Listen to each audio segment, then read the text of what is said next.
Welcome, everyone. I'm Dave Klein. Welcome to our broadcast about executive understanding of cyber risk and risk reduction. Today, every enterprise, no matter its size or its business, is dependent on IT innovation for survival. And what we've learned that having a business executive understanding about cyber risks is really kind of critical. And the key is because cyber risk can lead to real financial losses if they're not taken care of. And so what's important is for executives to learn how to understand these risks and better yet, even reduce them and take that risk level to an acceptable level. So today we're going to discuss cybersecurity risk, how everyone's a target. We'll talk about how business could drive risk reduction is key for success for cybersecurity programs. An executive, we're going to arm you with the ability to ask the right questions and to be part of that conversation because it's really, really kind of critical.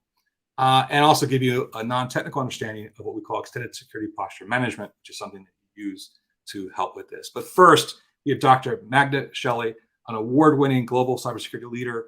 IFSec Global has listed her as one of the top 20 most influential cybersecurity personalities globally. After years of experience in information security officer in several multinational organizations, she co-founded a cybersecurity startup. Welcome, Magda. How are you today? Hi, Dave. Thank you very much. I'm very good. And what a wonderful introduction. Really appreciate it. Well, it's great to have you here. I'm very excited about this topic because it's so critical. So first things first, I know that you and I have been in this field for a very long time, and we're always dealing with cybersecurity and trying to explain cybersecurity to the executives and to business and to really have them understand the kind of financial losses that come with not understanding that risk. How do you get this across?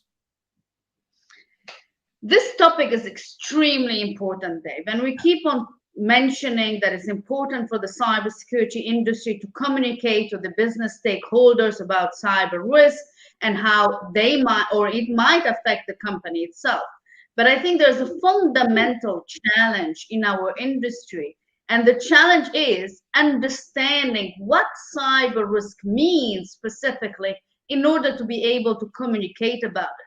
So what is cyber risk? Cyber risk is basically any harm or unwanted harm that happens to the company, leading to financial losses, disruption, damage to the company's operations. And this nowadays, due to the dependency on technology, might happen because of the failure of information technology systems. And Correct. This failure might happen due to a cyber attack. Now, when we are able to understand that, we would move away from discussing with business stakeholders about threats, which happens very often, mentioning ransomware, malware. And for the anecdote, I would like to mention a very practical example. I was discussing the topic or the concept of malware with someone, and this person raised the question, what does malware mean? So we are unable to assume, or we shouldn't assume, that everyone within the business understand even the most basic concepts in cybersecurity. So coming back, cyber risk and what does it mean is extremely important as a first point. Avoiding discussing cyber threats with business stakeholders unless we are very sure that they understand them, and focusing on the business rather than focusing on those threats as a third point is are the very important point to start the conversation with and be prepared to discuss with the business or even the board of directors.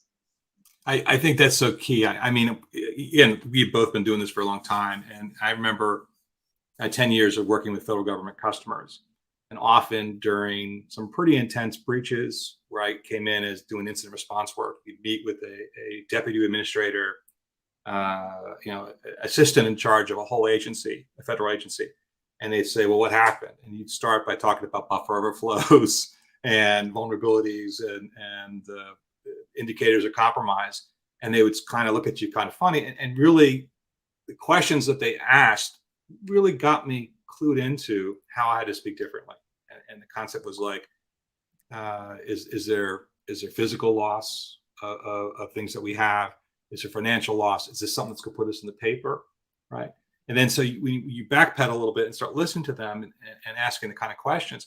I think that's really kind of critical. right? And what's interesting is also related to the threats that we see out there, having that good understanding of each individual business's own dependencies, risk appetite, areas that are critical for the business to succeed.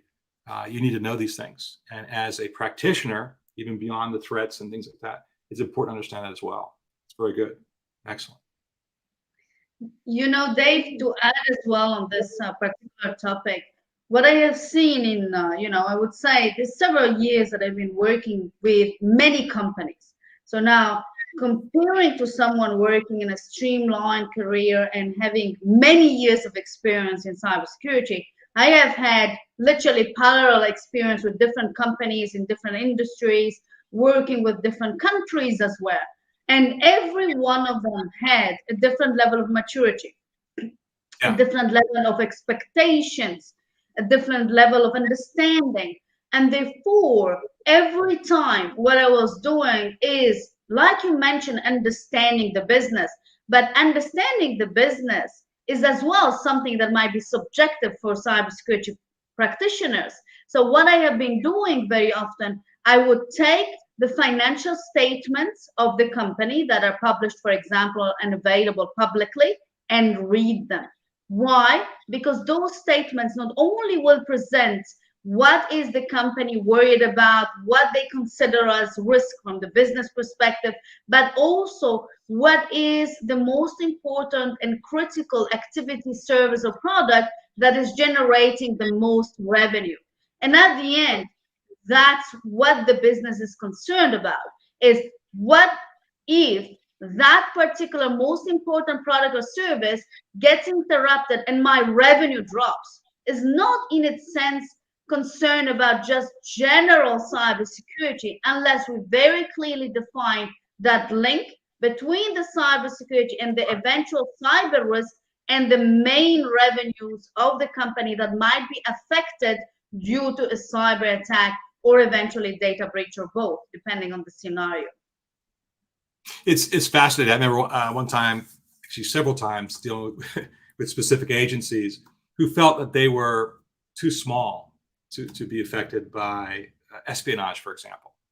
And in one particular situation, they asked me, well, why do you think they did this? I said, well, you're in charge of all the different food depots, imports in the United States. They want to know how to get past an inspection with maybe something that isn't quite right. And they're like, oh, right.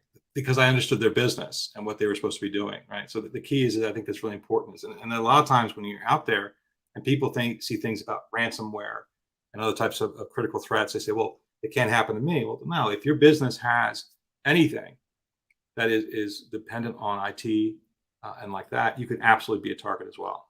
Definitely.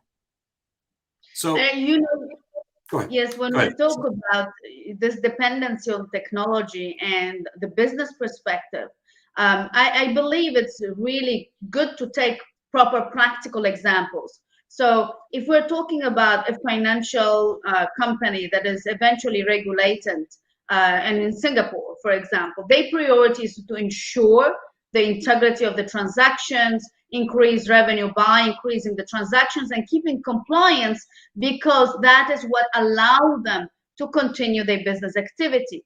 Now, if they face a cyber risk that materializes due to a cyber attack, that might be disrupted. And eventually, in the worst case scenario, non-compliance might lead to a loss of basically license. So you cannot even operate. Now, this is in the financial world. It's simple to understand or explain because of that compliance requirement from the Monetary Authority of Singapore, which regulates the industry. But let's shift into an industry that is not regulated at all and consider manufacturing. Manufacturing is a substantial and a critical part of the supply chain nowadays. And we have seen what happened with the pandemic, a disruption all over the world. However, what is missing is also the understanding of how manufacturing got disrupted during the last years with the adoption of technology. And that adoption might sometimes not be just as clear like in or as per other industries, because it's not just a computer, it's not just emails. We're talking about industrial systems that are connected to, for example, tools, connected to Internet of Things devices that allow them to improve productivity, reduce cost, have real-time monitoring of the supply chain in general or the production line. So again, understanding the business, and that business that is not regulated still might tremendously be affected by a cyber attack on their production line, just creating huge financial losses. Absolutely. Absolutely. The other thing I think was really interesting when you look at business risk is a lot of times people fail to understand how today most of our enterprises are so interconnected. You talked about the example of the factories and being dependent on deliveries of goods just in time to make different things and stuff like that. It means that all our enterprises are tied neatly and close together. So the idea is often your risk may not be your risk, but also a third party risk. You may have an HVAC vendor, in the case of Target a few years ago, who was hit with an attack on their cash processing machines and things like that. So talk about third party risk a little bit. Well, I think, Dave, first of all, in Asia Pacific, what I have seen, the third party security management in general is at a lower level. In that sense, that is, especially for small and medium companies, not considered as a priority. Now, there are various reasons for that. First of all, they might have a lower level of maturity and understanding of why cybersecurity is important. And that very clearly relates to what you mentioned, like they do not see being a link, for example, or the weakest link in that supply chain. And again, I really like to give practical examples. So let's take a company a small boutique company that is developing software. Now that software is developed with security weaknesses, and then it is sold across different customers in Asia Pacific.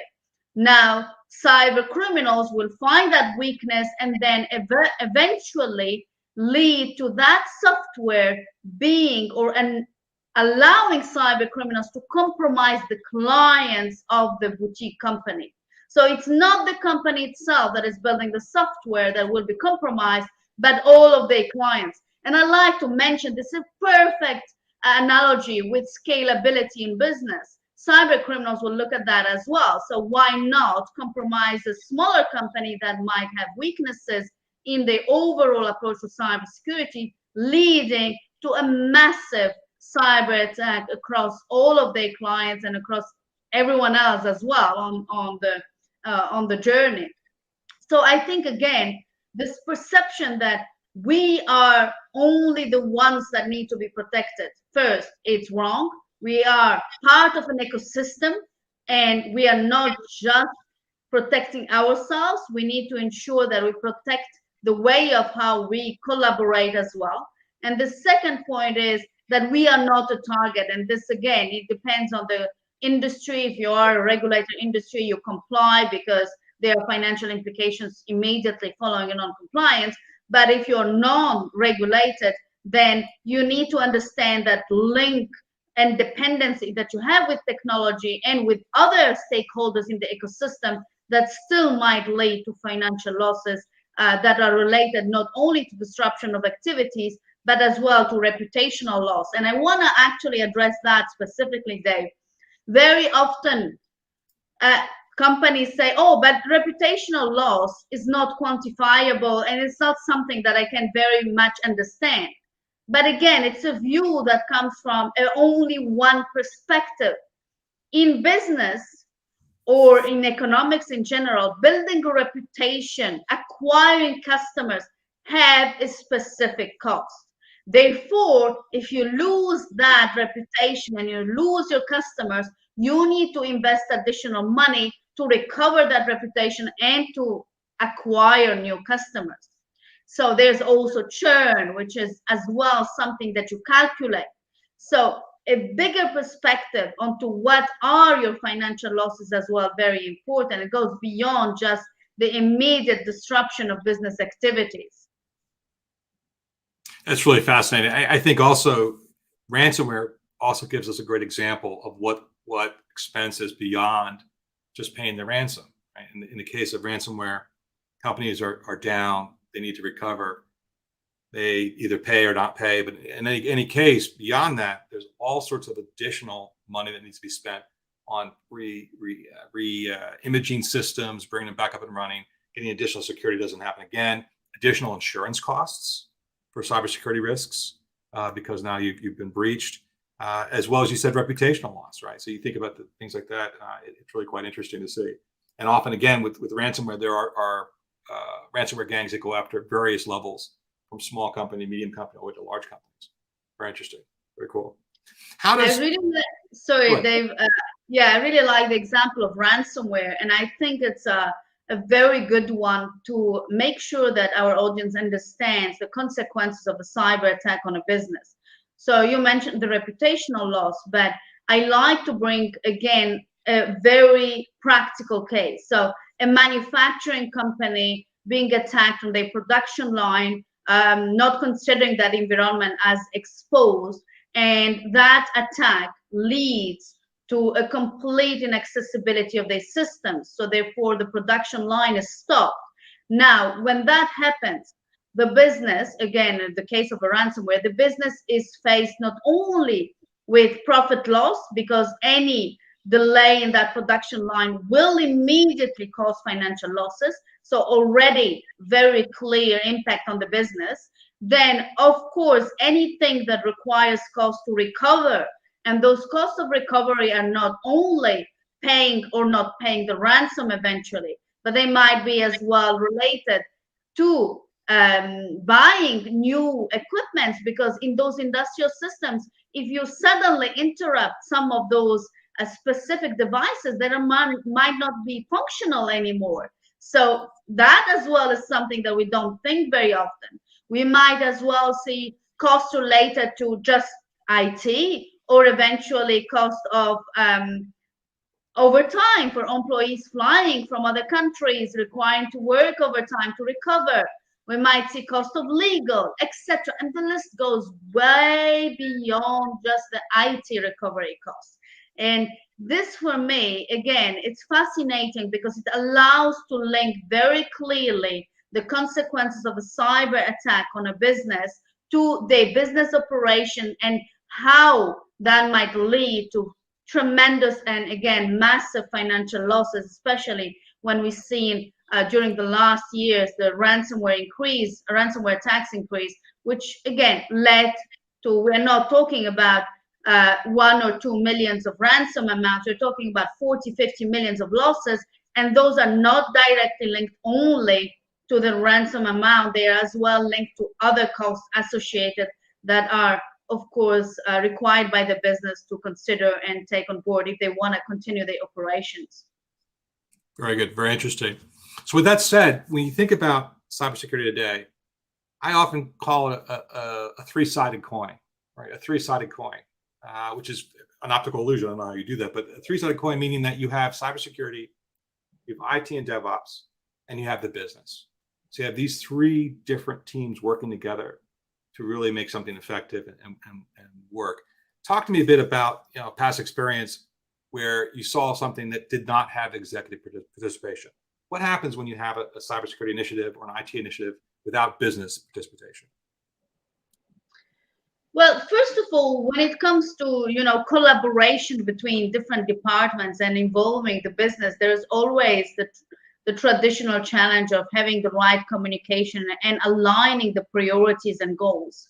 So the business will have a very clear priority, for example, delivering a software, delivering a product on time to the client as per the contractual requirements. Now, we know very well that sometimes gets, very often, by the way, gets delayed just because how it is in software development or in general product life cycle. And when that happens further due to a security challenge, then it becomes really problematic. So if I take your question around like what happens when you don't have a clear alignment between the technical teams and the business, you actually end up eventually delivering a product or a software or basically delivering a risk to your clients without understanding it. And you're thinking that you're reducing the cost because often as well there's a penalty, financial penalty, if you don't deliver a product in time. So you're thinking that you're actually avoiding that, but what you are missing as a business stakeholder is that that penalty might be actually less than the consequences that relate to that product being vulnerable delivered to a client, not with the right security, but as well eventually being open to supply chain attacks and being a conduct for additional attacks within the client. So again, the pictures or the scenarios can be varied, and the most again important factor is to consider the business priorities, talk with their language, and not focusing only on the IT and technical stuff, because in that case we're never going to get where we want. And what we want is to ensure that security is implemented by design, that is implemented with the right cost associated, and not considered as a business inhibitor, but a business enabler. And that is also something that I believe is only achievable if we talk about business priorities, goals, and ROI, or return on investment. That's critical. I think that's the biggest thing when I talk about a three-sided coin, is the fact that when you get the three groups together, it stops being three silos of independent thought and becomes a more creative group than when they work together. Because the idea is that not only does the business people set forth the mandate on what risks do I have by doing it this way? Is it within our risk profile? Could we be doing it in a less risky fashion? So the questions go from why isn't this delivered? Why isn't it here? To risk-based questions for delivery and stuff like that. And on top of that, security staff working with the IT and DevOps staff begin to understand what they're trying to do and what their goals are too, right? So it becomes more of a situation where all three groups are learning from each other rather than kind of a conflict model. I think it really works out really well. Excellent. And I think, Dave, while we talk always and very often about the security aligning with the business, and the fact that we need to align with the goals of the business, and business needs to take consideration of the security priorities, we need also to understand that it's from our side, we need as security professionals and practitioners to consider that the business has other priorities than cybersecurity. And what do I mean practically? You cannot ask a business to fix everything in a software, even the low findings or the information, which I have seen practically happening before going live. You are losing credibility, and of course, again, that part is not manageable for the business, because business will not exist without the client. So they need to find a balance, and the collaboration between the different stakeholders will allow that balance to be achieved. From the business perspective, they need to understand why they will listen to the cybersecurity and why they will consider it as part of the project. And the cybersecurity needs to understand the business priorities and align with that, going into everything needs to be fully secured, and we need to fix everything because we have some findings.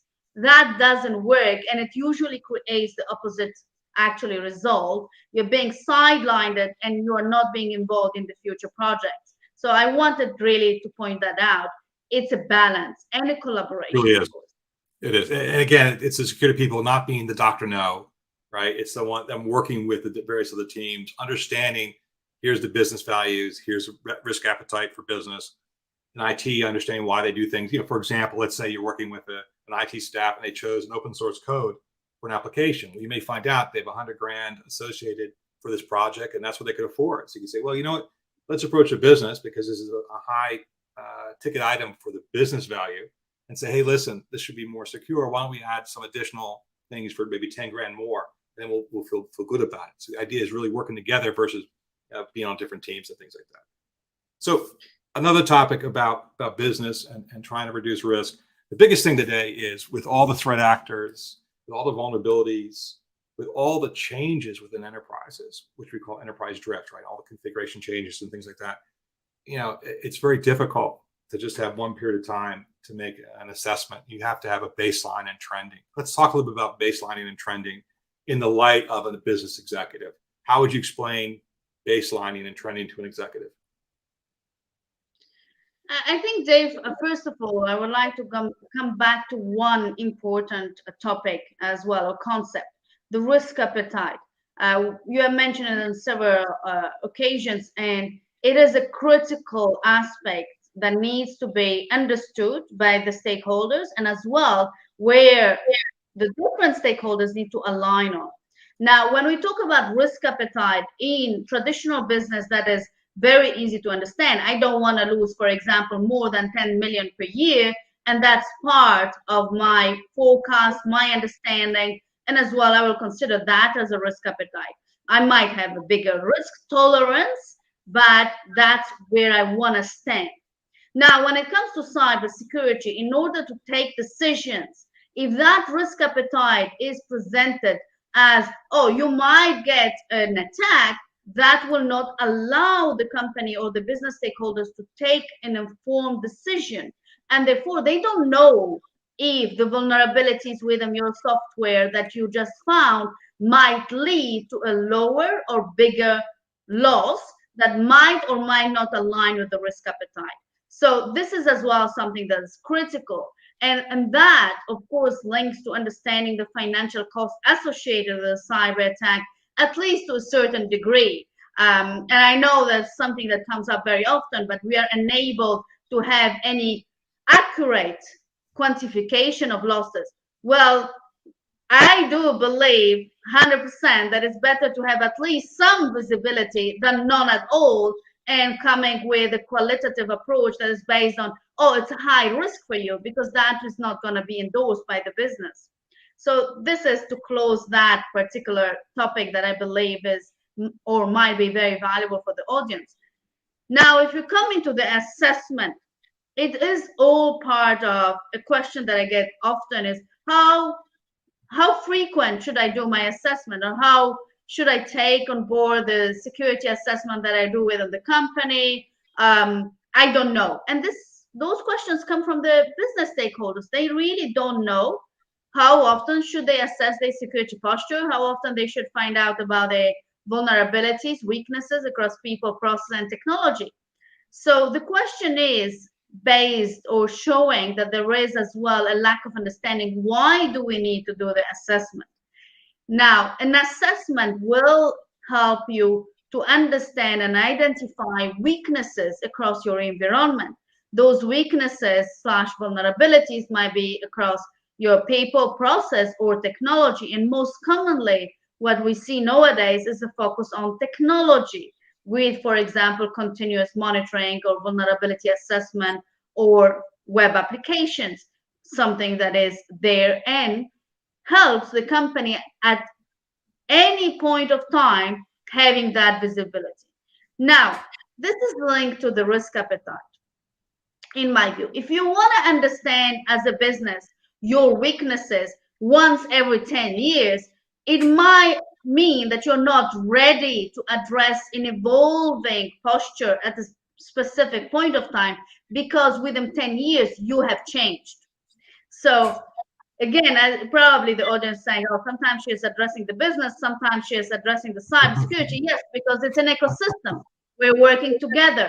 We address them all. We address them all, and that's the point. We have to. I mean, the whole point of us talking about a three-headed coin and purple teaming is the fact that you're addressing different specialties. It's a cross-discipline thing, and it has to be that way these days, right? It has to be that way. Exactly. Yeah. I always say with people who are in cybersecurity, they often feel like they're at the kids' table in the family dinner, right? The little rickety table in the corner. But today, because of all the threats and risks, and actually you wrote a blog for us, and tell them what the top 3 risks to businesses are. Yeah, exactly. You know, Dave, first of all, I want to come back on the assessment, and then I tell you what I found, and I posted in a blog. So the assessment, again, the question comes up, but those questions are just an example what the business stakeholder might ask. So what makes a difference is how our cybersecurity practitioners in general, our industry, will answer to that. And when you Google things like, the biggest business risk in 2021, you find obviously terms like ransomware. You find cybercrime and cybersecurity as the biggest risk for the companies. Now, again, cybersecurity is not a risk, it's actually what helps you to mitigate cyber risk, first of all. Second, having the right description of why a business needs to address the assessment, for example, run it every year or every few months or even in real time, is extremely important. If I am a business and I understand that my weaknesses might come from a weakness in people, lack of awareness, a weakness in process that is not adapted to the new technology adoption, weakness in technology, and that this weakness, when it gets exploited by cyber criminals, might disrupt my business activities, I will look having that assessment done on a more regular basis, and not just once in a year or once with a compliance tick box that actually doesn't give me the real image of my posture.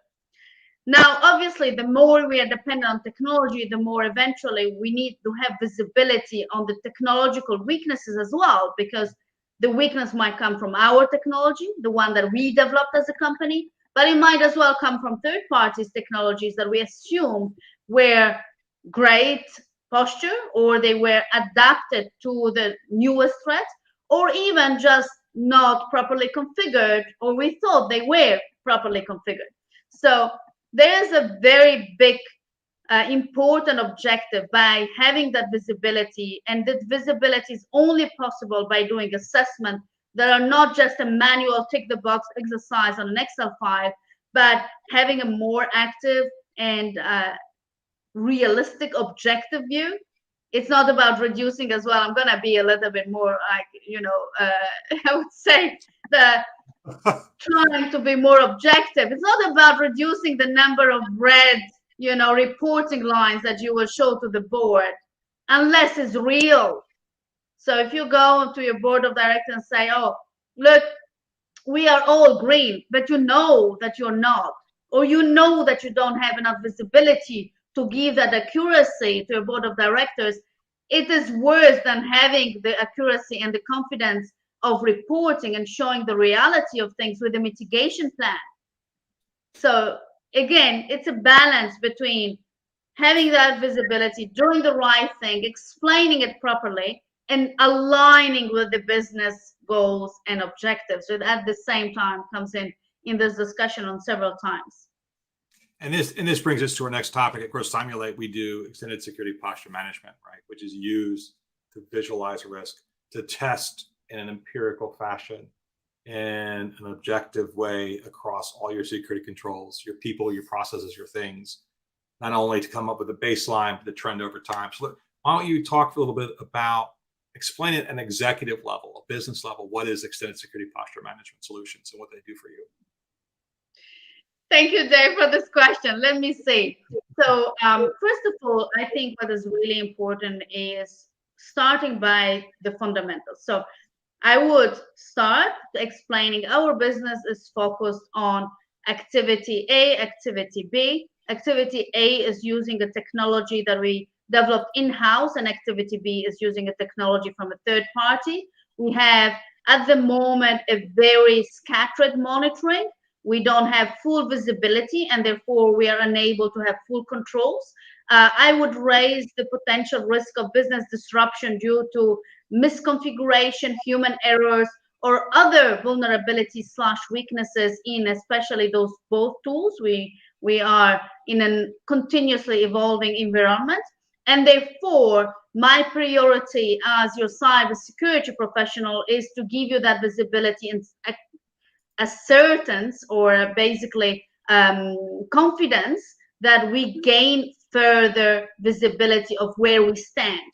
And to gain that visibility of where we stand, we should have posture management, or that continuous assessment, or where are our weaknesses, so I can implement and manage that mitigation plan of mine that costs definitely less than the cyber attack. And again, this is an example, but I would add numbers.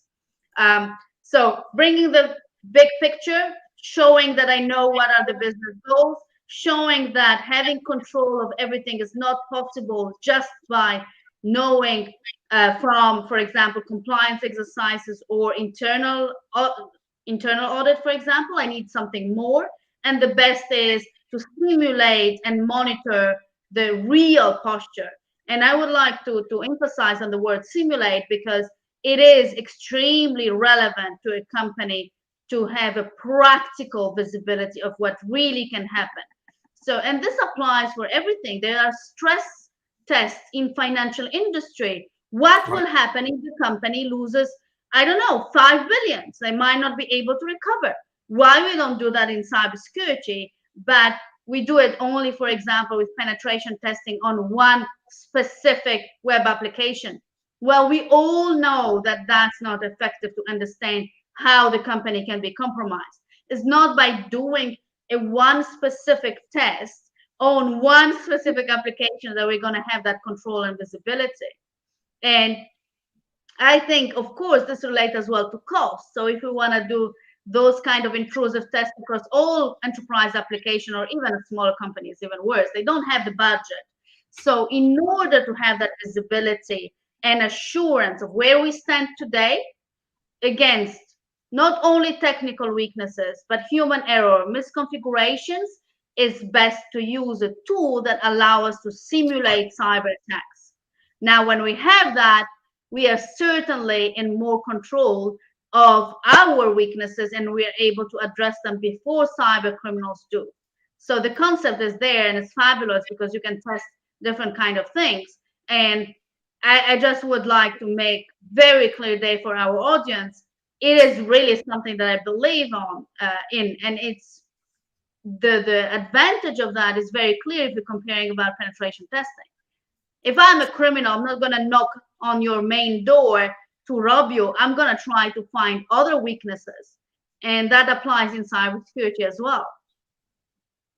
It's really kind of critical. And I think about in my whole life of doing this and working with customers and trying to explain risk and stuff like that. Before you had offensive testing tools like this, it was very difficult in an environment, a production environment, to show them threats in real time safely and show them if they would succeed or fail. Right? It's almost like you get in behind the wheel of your car. The car has been crash tested by engineers, at different places and stuff like that. So it's going to be safe. The key is this allows you to do the same for your environment and to thoroughly test it over time. There's several other things too, I think, that are important. We talked about the communication between business, IT, development, and cybersecurity.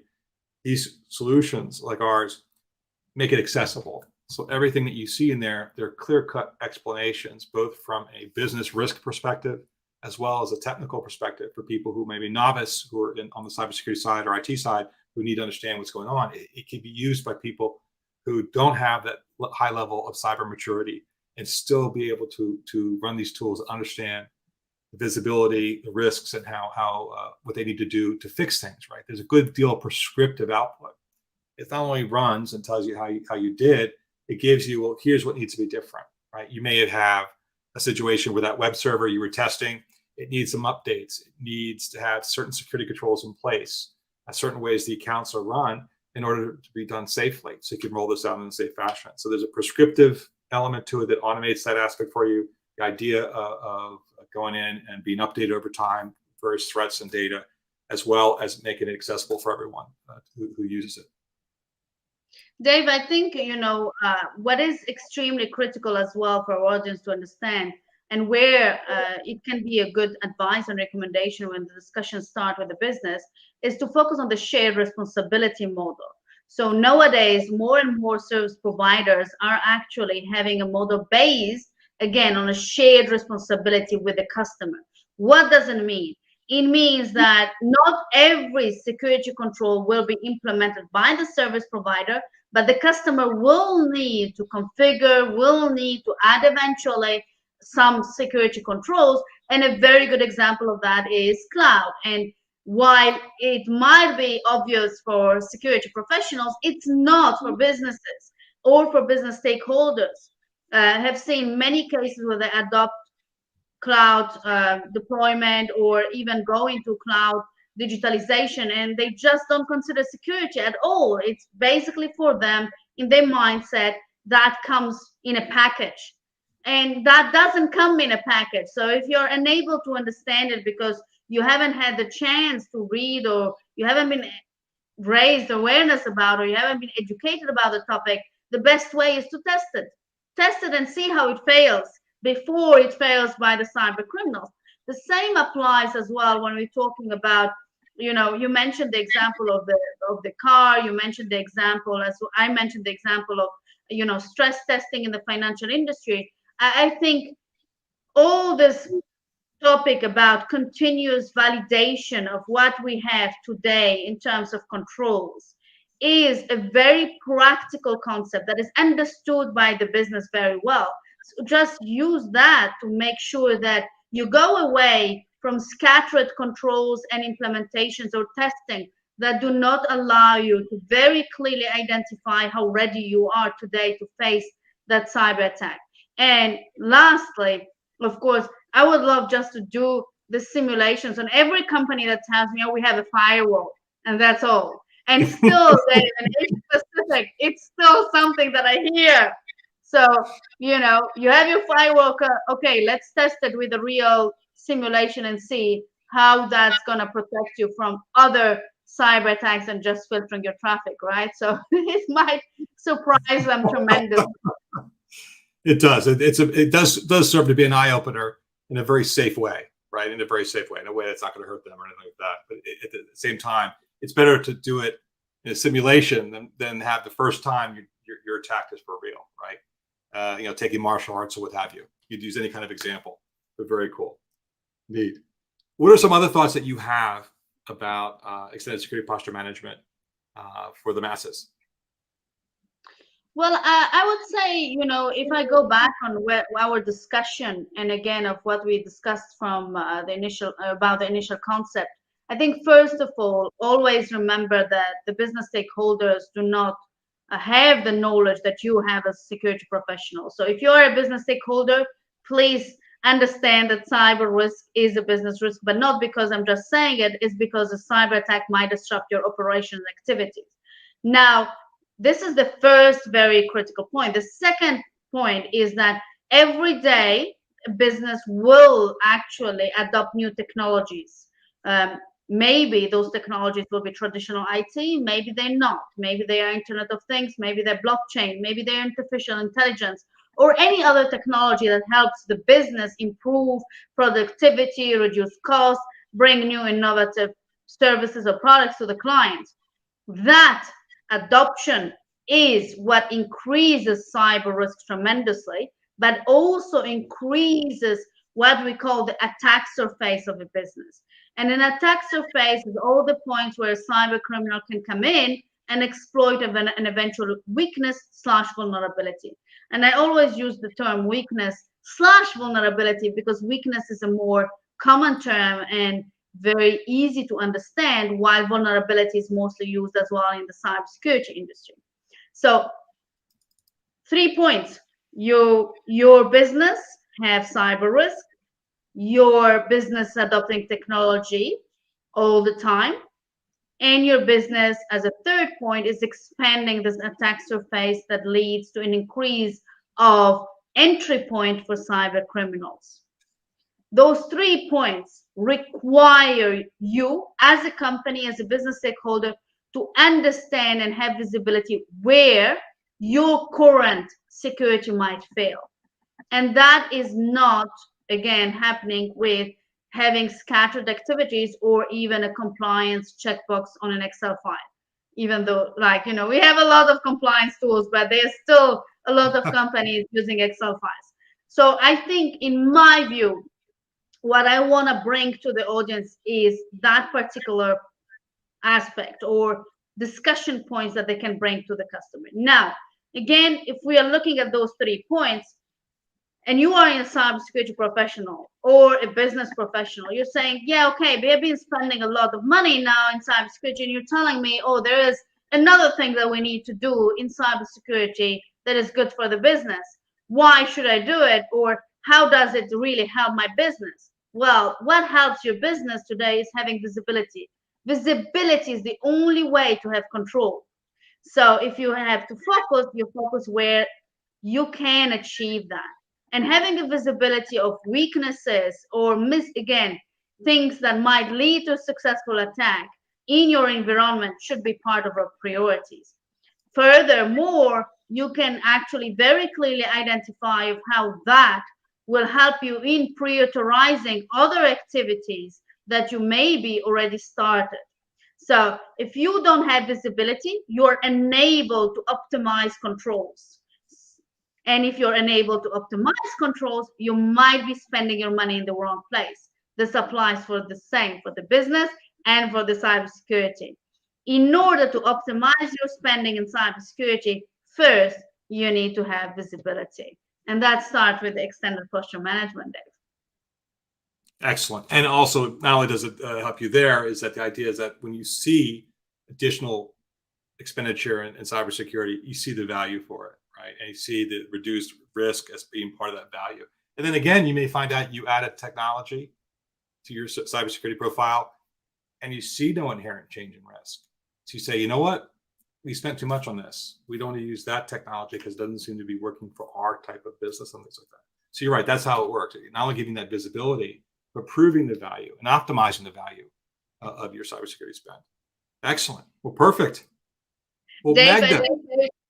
there's another last point that I would like to add. It's not only about prioritizing control, but controls within a company. But when you have a visibility, you're able as well to optimize and prioritize across a timeline, which is critical in enterprise environment.